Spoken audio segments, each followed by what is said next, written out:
रवि एक छोटे से गांव में अकेला रहता था। हर दिन एक जैसा लगता था। एक गर्म दोपहर रवि एक नीम के पेड़ के नीचे बैठा था। तेज धूप से छाया ढूंढ रहा था। उसे अपने पास किसी की मौजूदगी का एहसास हुआ। एक छोटा पतला कुत्ता जिसके बाल उलझे हुए थे, सावधानी से थोड़ी दूर पर खड़ा था। रवि, अकेले रहने का आदी, उस जानवर पर ध्यान नहीं दिया। वह अपनी सोच में खोया दूर देखता रहा।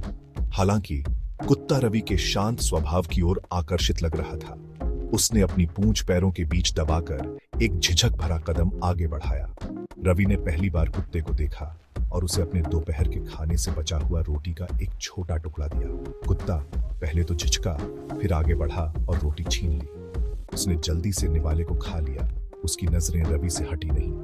कुत्ते के डरपोक व्यवहार से हैरान रवि ने एक और टुकड़ा दिया। जैसे ही कुत्ते ने सावधानी से खाना स्वीकार किया, रवि ने अपने अकेले दिल में एक गर्मजोशी का एहसास किया।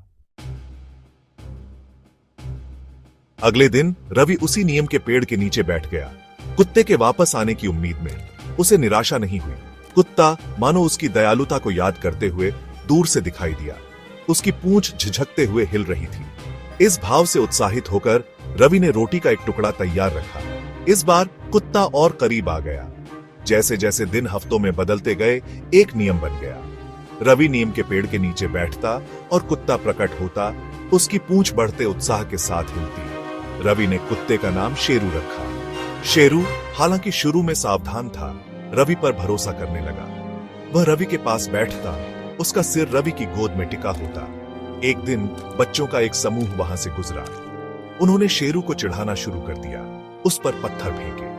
रवि ने शेरू को डर के मारे सिकुड़ते देखा तो तुरंत बीच बचाव किया। उसने बच्चों को भगा दिया। उसकी आवाज दृढ़ और सुरक्षात्मक थी।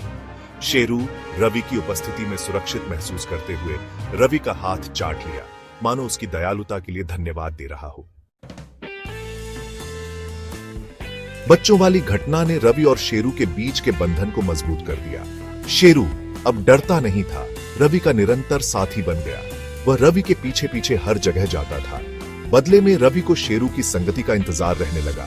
वह शेरू से बातें करता, अपने विचार और सपने साझा करता।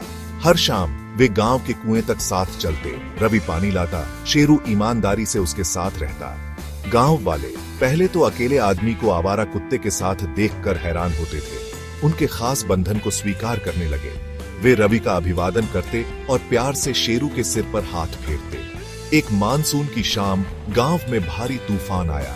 रवि शेरू की चिंता में अपनी झोपड़ी से बाहर निकला, उसे ढूंढ रहा था।